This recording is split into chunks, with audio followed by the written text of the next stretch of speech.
Okay, what's going on, guys? Welcome back to our video. Today's video, we are here for Oshi no Ko Season 3, Episode 6 now.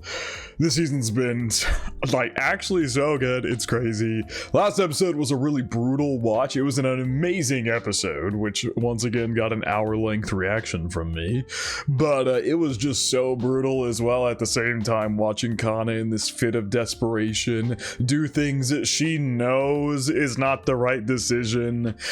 And everything like that. And I feel like I might, from reading some of your guys' comments, like, I don't remember exactly what I said in the reaction, but I might not have come off in the way that I wanted to. I was not trying to portray that the Playboy guy is a good guy, but he's better than he could have been, is what I was trying to say.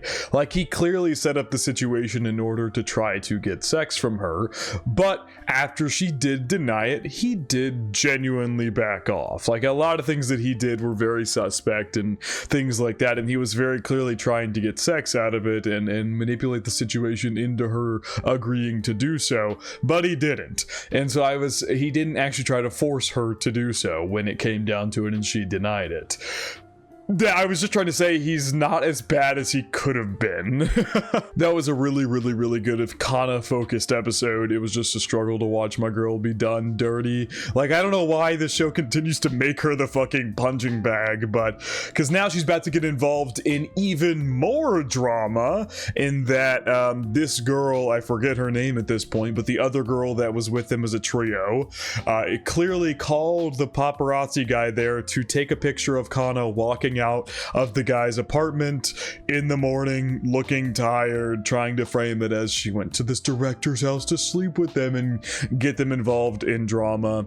And you could presume it is to take B Komachi down a peg. If you get Kana involved in some drama, you're trying to fuck with B Komachi and things like that. But you have to question, she's probably not doing that on her own. Who sent her to do it? Who knew that this girl was an old acting mate of Kana, and that they could get her in contact with Kana to set up this whole situation, maybe knowing this director tends to like to sleep around and things such as that. So there's a lot of questions still in the air about all of that, and I'm gonna assume this is probably going to be another Kana focused episode, so we shall see where it ends up going.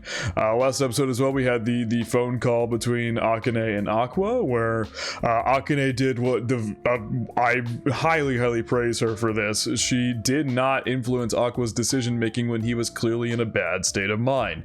She very easily could have taken advantage of that and taken hold of the decision making and helped Aqua make the decision so he would then be reliant on her, but he's forcing her to make decisions on his own. And I really liked that. That was great. And then we see in Aqua's own head as well that he might be beginning to like Akane a bit. Granted, he only thinks these thoughts when he's at his very lowest and he needs somebody to rely on. He thinks of the fact that he's been with her all this time and he's enjoying it and he wants to reach out to her for help in this situation. I think there was a comment that phrased that in a better way that I'm phrasing it, that it just felt like situationally he was using that, but at the end of the day, it does seem like he's beginning to possibly like Akane as well. He did genuinely enjoy their moments with each other and things such as that. We'll see. Now it's plausibly becoming an actual love triangle where you know, Aqua actually possibly is interested in either person rather than just being in a fake relationship with one while being in love with the other.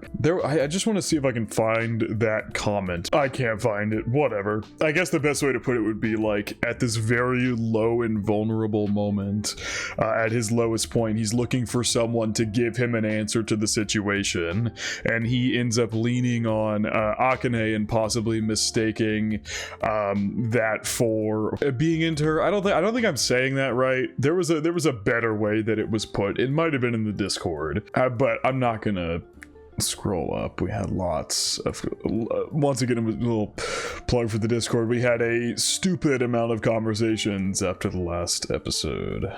I can't find it. I don't think I'm putting that correctly, so take what I'm saying with a grain of salt. I need to get in the episode now. I've been sitting here talking for almost 10 minutes for this intro. Let's go ahead and hop right into this. Per usual, feel free to check out the Patreon and Discord. Links are in the description below. As far as the Discord goes, talk about current today, past anime, current manga, past manga, and to have non-anime conversations as well. And as far as the Patreon goes, you get exclusives and uncuts to all my reactions. So feel free to check out either of those of your own will.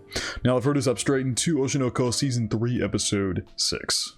I think maybe a better way to put it for what I was trying to say in the intro is that Aqua is not thinking rationally in this moment. He's looking for a savior to pull him from his revenge, to tell him away from it, to pull him away from it. And so he's not thinking clearly, so he ends up looking more fondly on things with Akane than maybe he naturally possibly would, and ends up, you know, deluding himself in a bad state of mind as Akane as this like savior or something like that, basically. That might be what I'm trying to say. I don't fucking know. There was a good comment about it and I can't find it. It's really irritating me because I also can't get my thoughts straight about it, what I'm trying to say either. So whatever, ignore me. Top of the idols. Oh, we got Bikomachi here. Oh, this is the outfits they wore during their concert in episode 1.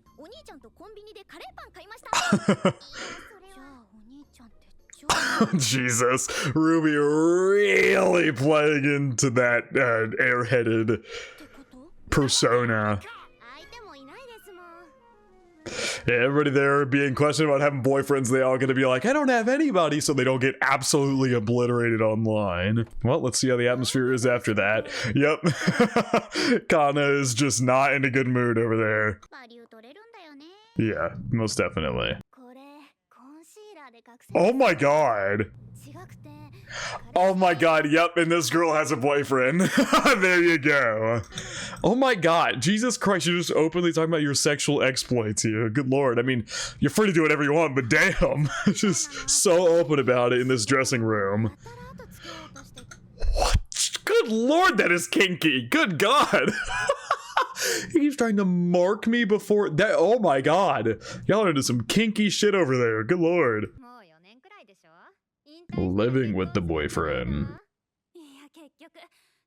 Oh, this girl has a boyfriend too.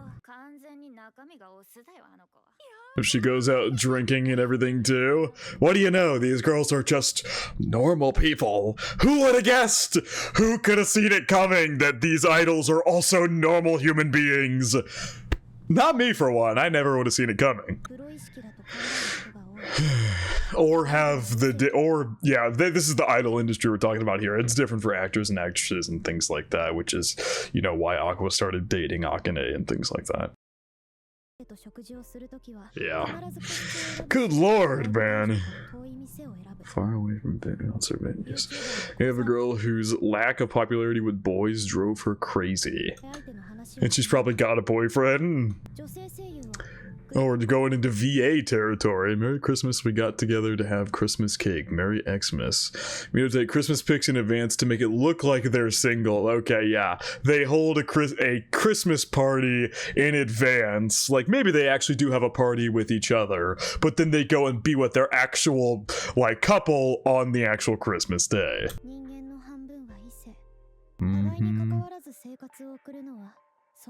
It's not at all. No, it's not. Do you or don't you take to live your own life? Yeah, like, it shouldn't be. I think this goes without saying, it shouldn't be, but dating somebody as an idol is a major risk. It just is. Not necessarily even just your job. Psychos are out there who will kill people who get partners because they're so parasocially obsessed with them. Like I said, it shouldn't be that way. People should be able to live their own lives while having a job, like being an idol as well, but people out there are sick and twisted and can't be normal.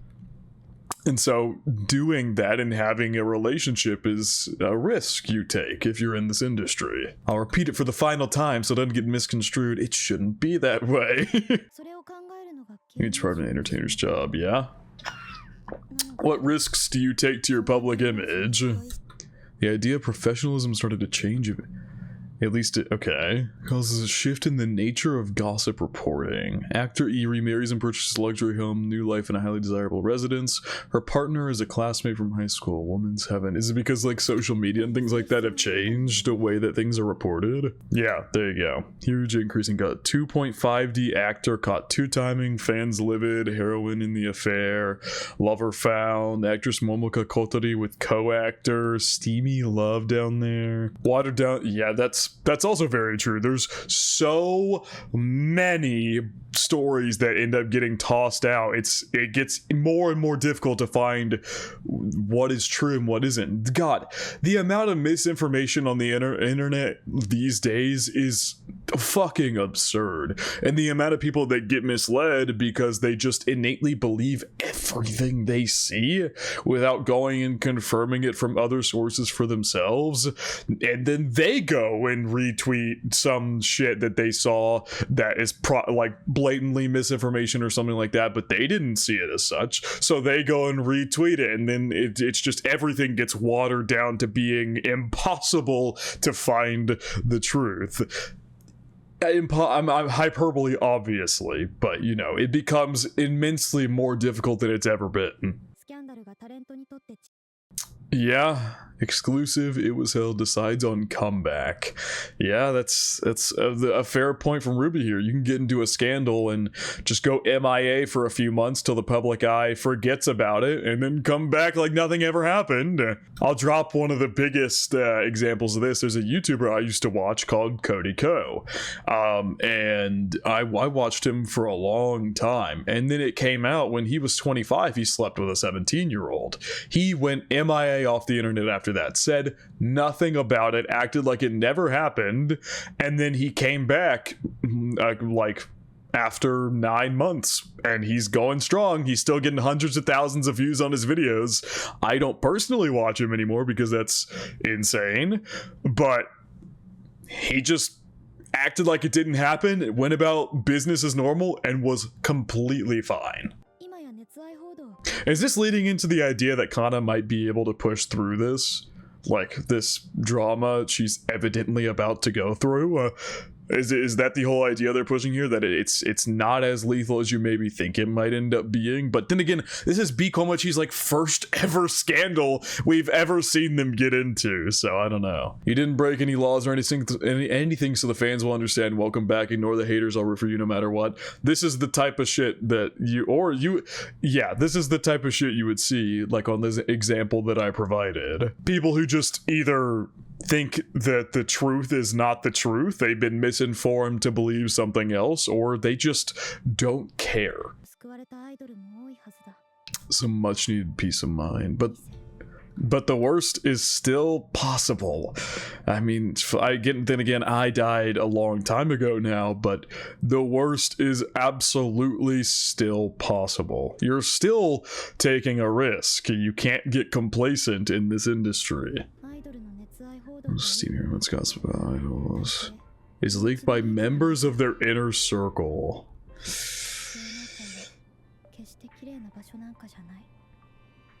Ooh, oh god. Yeah, you see her eye? It looks like... Okay, never mind. I thought I was seeing shit. I thought the like darkness was getting stronger. Yeah, hello, buddy. Now we cut to here. There's places sometimes you just... Yeah, you fucking smiling bitch! She over here smiling. Oh my god. See, I talked about in the intro that it very well, that I didn't necessarily think it was her being the one pulling the strings. Maybe she just fucking hates Kana's success with B. Komachi, and she's like, I want to take B. Komachi down a peg, and maybe I can rise in their place or something, but I said I didn't think it was just her pulling the strings. It's not impossible for that to be the case, but I definitely think there's someone coordinating her to do this. Oh boy, Nina-san suddenly announced her retirement last night. PM Sakaichi meets with President Stump. Nigita records largest snowfall records largest snowfall in history. Brohei Kotani prepares for new season. Popular idol holds retirement press conference. JP Burger chain lands in USA. Is that true? Another bear spotted in Tokyo. Spring fashion lineup revealed. Popular VTuber holds first Budokan concert. Reiwa's Noodle War. Food researcher launches channel. Pure torture feels like a bad fit for your life.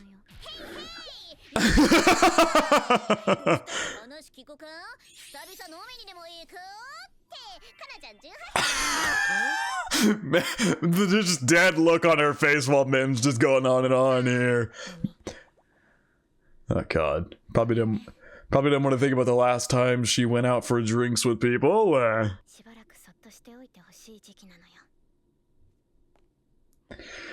Has this drama been released yet? Are they holding on to these pictures of Kana? What's going on here? Oh my god, hello.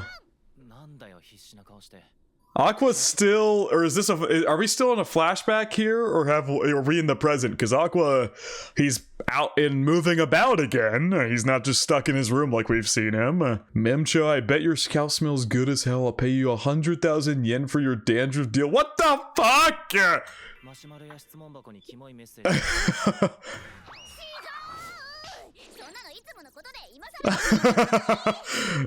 Probably not something I should be laughing about. She said that so bluntly, though. This is like something that happens. Why would I fess up about it now?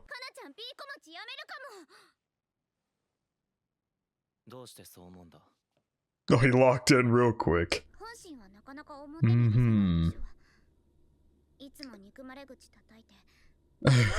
Yeah.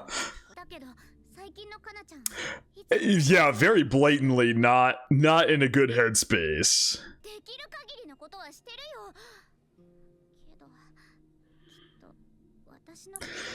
She's thinking that Aqua might do the job if he goes and approaches her.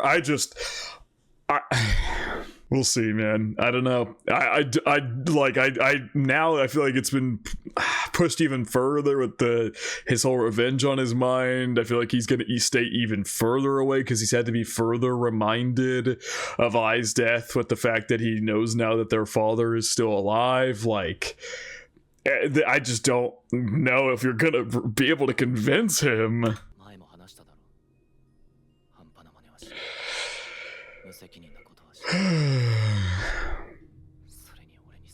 I have no right to. God damn, bro, this season.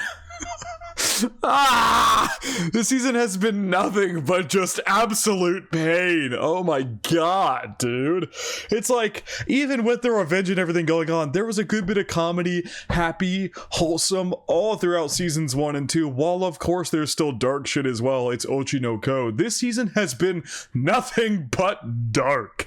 Like, holy shit. I've been listening to it a lot recently. I don't know why, but I've been listening to the second ED.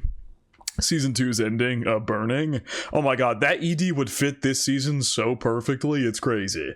Like, don't get me wrong, I like the ending for this season, but while the opening fits season 3 perfectly, I think last season's ending would fit this season more. They would be the perfect pair for each other.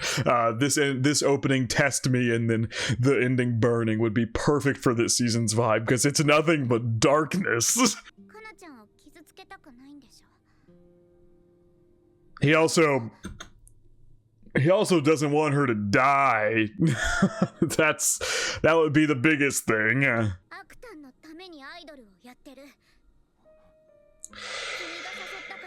Yeah, Mem is completely on the money. Literally, if you go back to the finale of season 1, her biggest thing for being an idol is that she wanted to capture his heart. That was her biggest thing, and she was like, "I'm gonna dye all your sticks white," or whatever she said. And she was very specifically pointing to Aqua. "I'm gonna make you fall for me." And in the very beginning, yeah, she only became an idol because Aqua got her to be one. She otherwise wouldn't have done it. She would have just tried to keep doing acting because that's where her real passion lies. You want me to be so honest though? I don't think I want Aqua to swoop in and help her. That's been, like I said, one of the biggest things for Kana is she has unlimited star power. The biggest issue is that it's really hard to draw out because of her past and her trauma with it. She has unlimited star power. We have seen it again and again for that to be the case. For her to capture the hearts of anyone watching. But it's really hard to draw that out because of how self-deprecating she is toward herself. Both of the biggest times where she's shown that star power, the finale of season 1, and during the play, it had to be drawn out by somebody else. Aqua was there cheering her on with the glow sticks and everything at the end of season 1, and that woke her the hell up and she took over. And in season 2, Aqua and Akane helped bring that out, that star power that she has out of her. I want her to push through and do it on her own this time, to drag herself out of this rut she's been in. I think that would be a great culmination for her character, is that while the star power is there, it's had to be helped out before, but this time she's able to push through and persevere and do it on her own. Like, have faith in herself. Doesn't have to be a lot.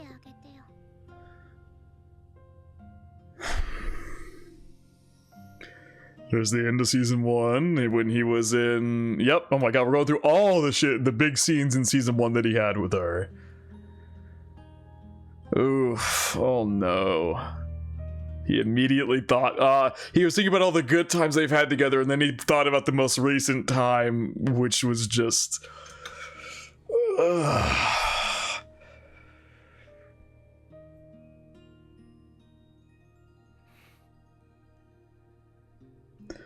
What's the move, buddy? Hello? Oh my god, he's questions regarding Kana Arima-san. Dear Saito-sama of Strawberry Productions, my apologies for contacting you out of the blue. I'm Itano, part of the editorial team for Hodensha's True Showbiz Weekly. This is a like drama reporting thing. I want to know what Hikaru's agency's name is, because we know he runs a talent agency, but we've never been given the name of it. We plan to publish a story on your talent, Kana Arima, in our next issue. We're sure you would like to review the content and or contest certain points, so it might be best for both parties if we could conduct an official interview. This doesn't feel like an official interview, you going up to her in the middle of the night looking like you're gonna, like a stalker, a creep stalker. Dude, it's nighttime out. Fuck off. But yeah, here it comes. They got those pictures of her and are now gonna grill her about said pictures. Oh, Jesus. Oh boy, they even got pictures of her going into the apartment. That's bad. We didn't see that before.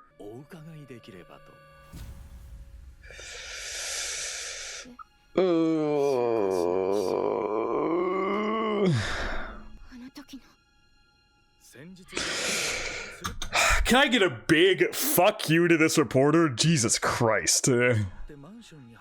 Like, these people are so trash. Anything they can do to draw up a conflict to get them more views, more money gained at the expense of somebody else, because fuck anybody but yourself if you can make a profit off it. His staff had all left by that time. Bro. Fuck off!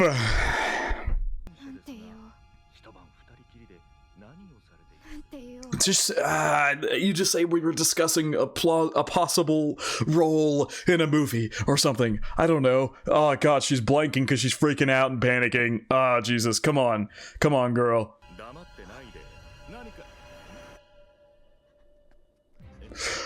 Oh my god, and she just, that's not, oh, god, fuck, oh my god, this, I'm stressed, I'm stressed.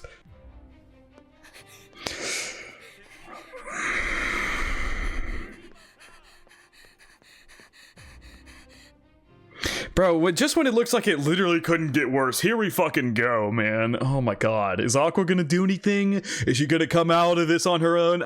Or is it just gonna get worse and worse because this series likes to make this poor girl a fucking punching bag? What's the end result here? I would absolutely love it if she could come out of this of her own power by the end, but I don't know. Aqua could show up again. I have no idea. I don't know what he would do necessarily because he seems like completely hardened to stay out of this to stay out of her life at literally all costs because he is so terrified of something happening to her, and now he even slapped her away the other night, and that's probably pushing him even further from doing anything, which is probably why he said, "Not like I have the right to," or whatever the exact line was earlier. For right now, I'm having dinner in Roppongi. Dorchima's gonna join me. Want to come? She immediately, this thinking about Mako. How has this all been a fucking setup? It's all been a setup. Oh my dude, the way they're doing this. Oh yeah, she even said he's not a playboy or anything. You fucking liar. I didn't even clock that she lied about that. Cause Shima is open about being a playboy. He's very open about it. Which might not help as well if director Shima's got a reputation of sleeping around. Like, if the public knows of that reputation, that really wouldn't help. But then again, the reporter guy was saying like, he has a wife and you were in his apartment all night. Oh my god!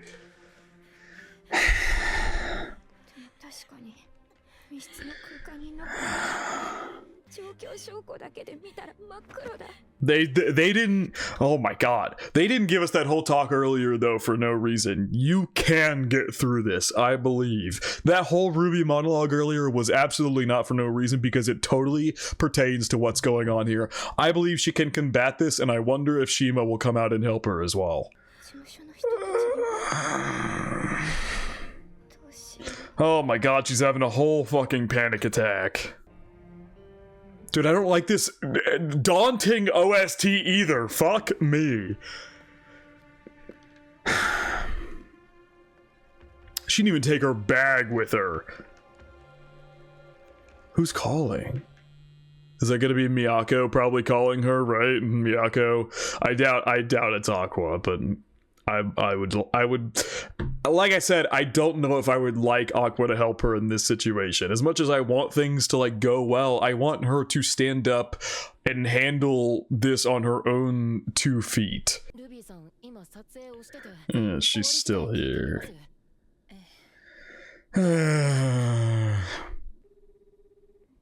Mem. Oh, it was Mem calling her. Why do you look really shocked to walk in there and see them both there?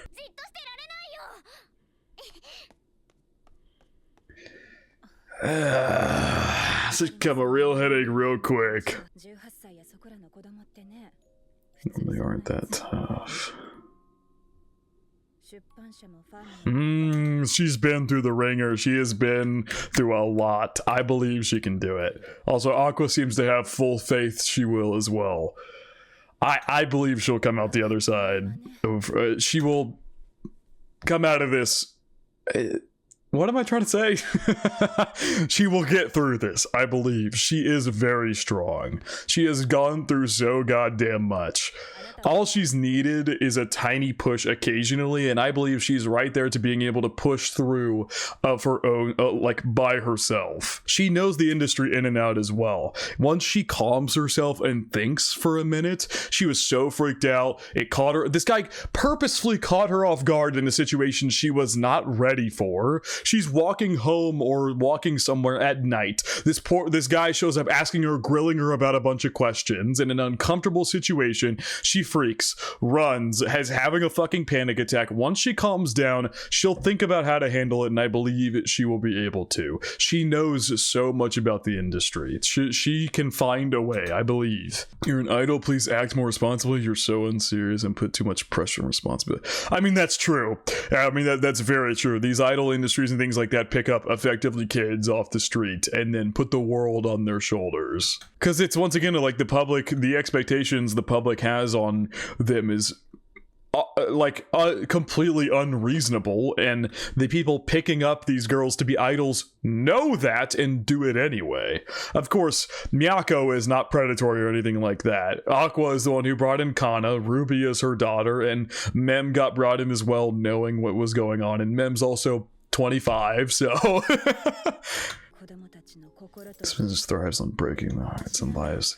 Yep, because it thrives on drama. The more drama, the more clicks, the more money these reporters are making. All the above. Drama brings in the most.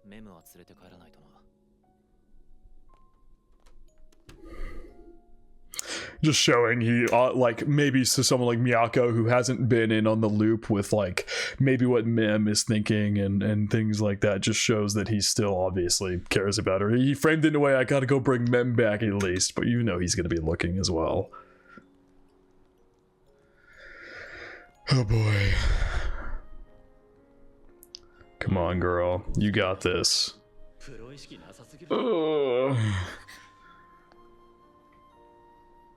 She can just hear what people online might say. Obviously, the internet being the internet, just taking it and running with it. The complete, just not truth at all. Taking and running with a bunch of bullshit. But that's the internet for you.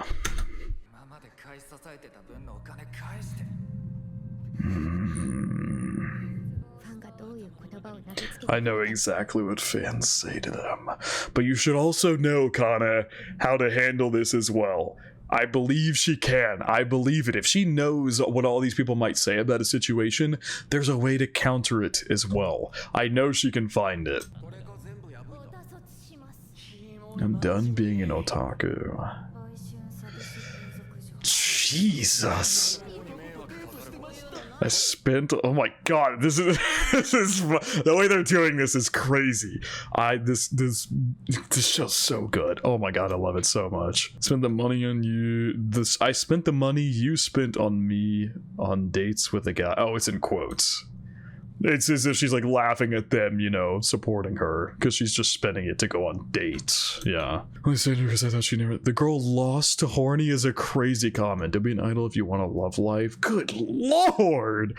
A lack of character, plain and simple. You do this after acting all high and mighty, can't even stick to her own word.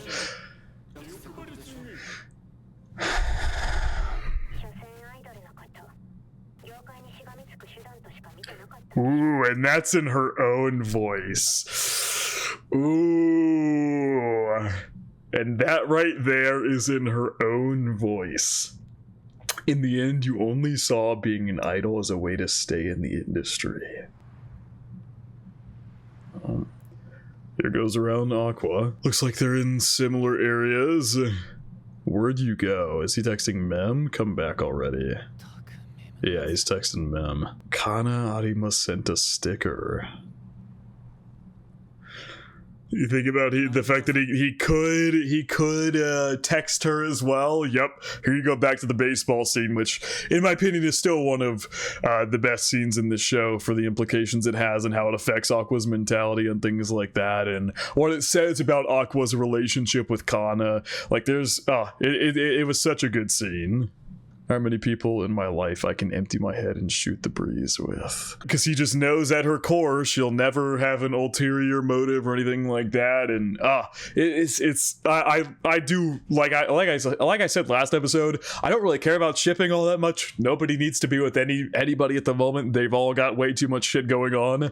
But I really do love Aqua and Kana's dynamic. Back in season 1, when he was in the beginnings of his revenge and things like that, she was the person, as literally stated by Ruby, who brought out the old Aqua. She did that without any effort. Just by being Kana, she was able to do that for him. And I really do love their relationship. And it's so sad to see it get smited in the way that it has this season through, once again, trauma and things like that. But anyway, like I was saying, because last episode I had said, the shipping, it is what it is. I don't care. Kana is just my favorite overall character in this show. But I was just coming back again to say, I do really love their dynamic. It's part of what made me like Kana so much. She could take this person who's so in his own head about his revenge and everything, and just by being herself around him, bring him out of it and bring back his old self before all of that happened. It's like, because it's like she doesn't even know. She doesn't even know anything in the way that like Akane does or something like that, and she still was able to do that.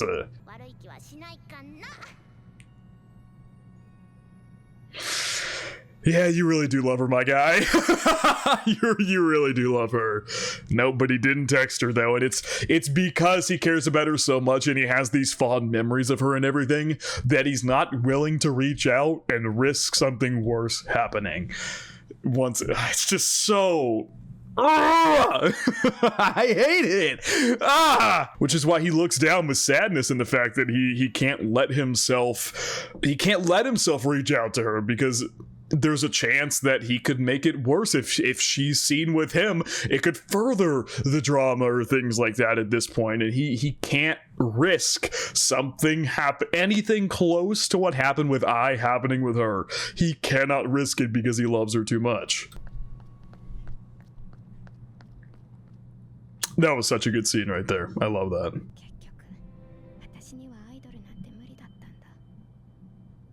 See, and this is like another thing with her, and I've talked about this before, is she's so self-deprecating.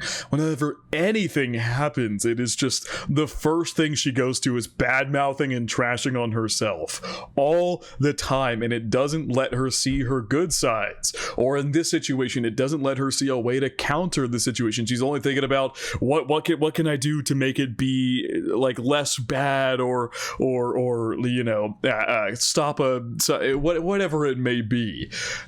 She's not thinking of a counter, she's thinking of damage control. And it's just, like I said, another thing that makes me love her character. She's so well written and so well done. And I personally relate to the self-deprecating thing so much. You end up thinking so badly about yourself that you lose sight of where something good could happen, or things like that. Something good that can come out of a situation. You're so down on yourself and so thinking bad about yourself, you can't find that other thing.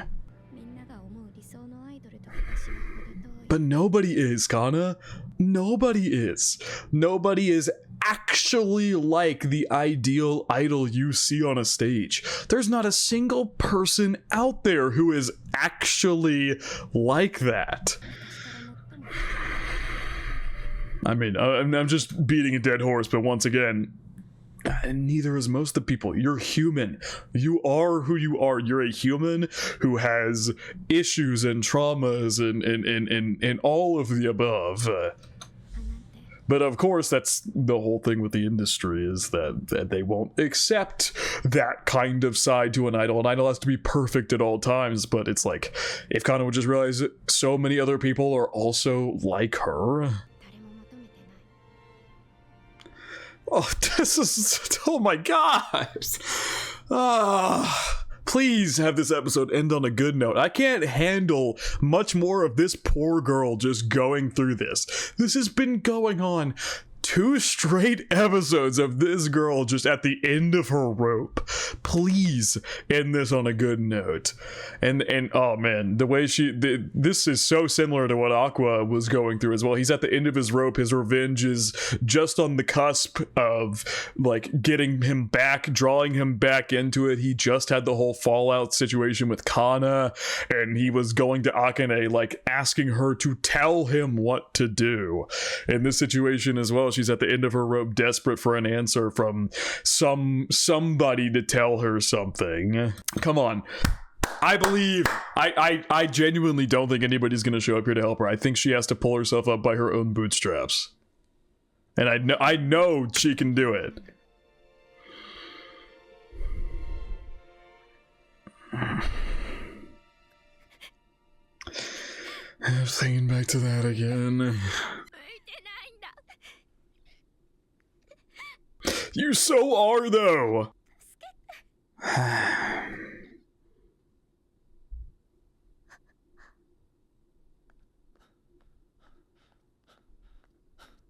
Yeah, is he actually? Oh my god, he found her. Holy shit.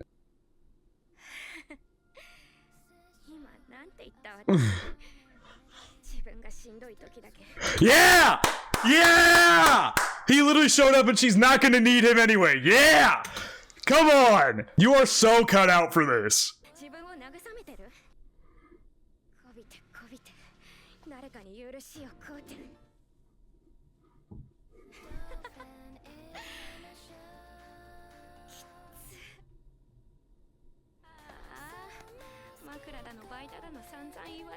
They probably will.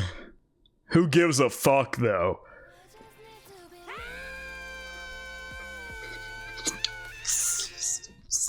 Yes! Yeah! Yeah! Fuck yeah!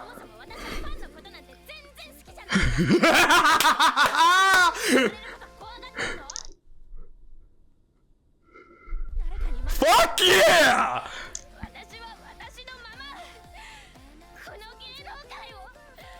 Little old me, baby! Woo! And he realizes she didn't even need him. Woo! Yes! Oh my, yes, dude! Oh, thank you, thank you. I'm so glad we're ending on a good note here. I knew it. I've been saying it literally since the beginning of this fucking episode. She has the power to do this.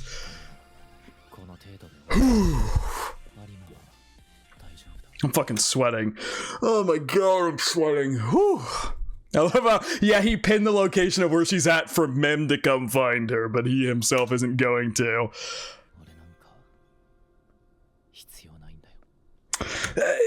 But this is a good starting point now, if you ask me. This is a good starting point. She's no longer overly reliant on Aqua to help her in a situation. She finally, for the first time, was able to pull herself up as herself with no one else to help her. Now that if you want it, now she doesn't need you. That's a good thing. She doesn't need you. She wants you. That is a good thing. That is a really, really good thing. But of course, Aqua's not going to think of it that way. He's going to think of it as, she doesn't need me anymore. She's got all of them. I'll just go on my merry way. And he's still got his own shit going on as well.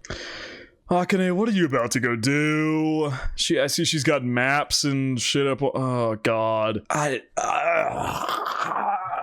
Akane, you're putting yourself in so much danger. This Hikaru guy kills women like it's nothing. I don't like this. I'm scared for her life. Yep, we saw this before. But now he has an agency. You can pinpoint where that agency's at. That's public information.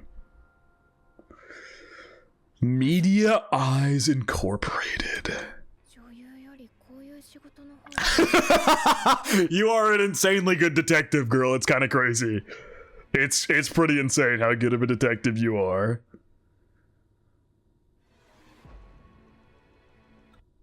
Is that Aqua? Or is that Hikaru? He's checking someone's GPS location, and that looks like Aqua's hair with the left bang being longer. Fuck, dude! Oh my god! That was a phenomenal episode! God, that was so good! Oh my god, that was so good. And no, I'm not biased because Kana's my favorite. Shut up! That was so good. I'm glad it turned out like I was saying I wanted it to in the beginning. Ah, that's so good. I literally could not have loved that more. It's been a minute since I've gotten that hyped with her picking herself up and saying, fuck all that, fuck everyone, I'm gonna do it by myself, it's me. Ah, that was so good. Like I was saying from the beginning, it's there. It's been there all along. And now, hopefully, it doesn't need someone else to draw it out. That star power can come to fruition of her own power. Oh my god, that was such a good episode. Oh man, I'm so glad we had a good... We haven't seen how it's gonna turn out yet, how they're gonna handle the drama and everything like that. We haven't seen that yet. Maybe we'll get a follow-up next episode on that, or maybe we're gonna shift focus to what's going on with Akane and Aqua and Ruby and things like that. But that was so good. That was everything I could have asked for as a culmination of Kana's character. We've been shown through Aqua's assistance towards her, we have been shown that her star power to be one of the big figures, to be a big talent, all of the above is there. It's totally there. And what do you know? The second she said, fuck it all, fuck all of those bad thoughts about myself, I'm gonna do this just by being me. I'm gonna do it just as me. And like that was such a perfect culmination for everything her character has been up until this point. That was so fucking good. I love it. I absolutely love how this episode concluded.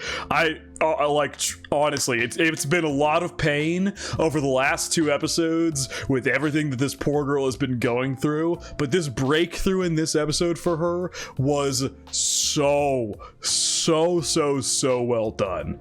Oh my god, I love it. I love it. I love it. I love it. I love it. I love it. I absolutely love it so much. And once again, no, it's not because I'm biased or anything. Shut up. Like, she just continues to prove why she's my favorite character in this entire show. I love her so much. And once again, since I feel the need to clarify, no, this does not mean I hate other characters in this show just because I like Kana the most. All right. I feel like I gotta clarify with this show because shit gets taken wrong all the time. This is later in the day, so I'm wearing a different shirt, but I wanted to come back. We've had a lot of discussions in the Discord after the fact, and so I wanted to come back and add a little extra opinion here that I don't think I made clear enough in the reaction. I really like here that even though I was getting all hyped because despite everything going on, everything that's pushed her to her absolute desperate limit, she finally finds the strength to persevere through no matter what. At the end of her rope, it's a big fuck it moment. We're gonna do it. But she hasn't immediately gotten over everything. You can see like her here, like this face here looks like she's still like whirling a bit about this whole situation, doesn't have it all figured out, and she's maybe even coping a little bit at the end of the day, because I don't think the fan opinions the fan opinions are immediately just going to dissipate in her mind. And then you have this very final scene where she gets this big smile and still tears up afterwards. She is not at all close to fully over this situation that she's in. There's still a lot going on, a lot of hardship she's going to have to face, and that's still really hard. But she has resolved herself against all odds to pick herself up for the very first time that we have seen in this show and persevere under her own feet, under her own strength. What a perfect culmination for Kana's character up until this point. I think that is so fucking good. Even if she's not over everything, even if everything's still troubling her, she's going to push through as herself anyway, no matter what. I love it. I love it. I love it. I love it. I love it so goddamn much. I think it's so good and such a phenomenal culmination, as I said, of her character and her character arc and progression up until this point. I think it's perfect. I could go on, but I wanted to add in this little bit because I don't think I made it clear enough about, some things we talked about in the Discord gave me some new ideas about stuff I wanted to talk about, and I thought I might as well go and include it in this reaction instead of, adding it to the beginning of the next one. If I come up with anything else, you'll see me here for another segment. But I really just wanted to tap in here and talk about that a bit, and yeah, I'm so excited to see where her character goes as we continue. But you know what? I was going to bring up the idea of the bad ending, but I'm going to push that away and just hope that things are going in a good direction here for at least the time being. Like the bad ending of the manga, I mean. But yeah, anyway, back to the actual video now. Absolutely incredible episode. I have nothing but the most positive things to say.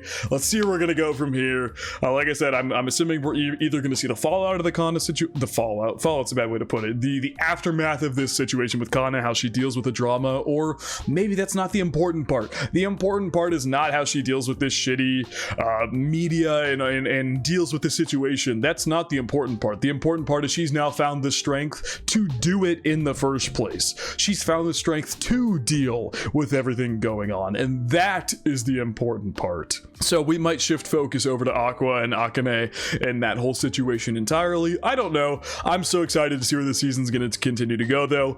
So we'll see. But I think that is going to wrap it up for my reaction to Oshi no Ko Season 3, Episode 6. Hope you guys did enjoy, and I hope you all have a good day.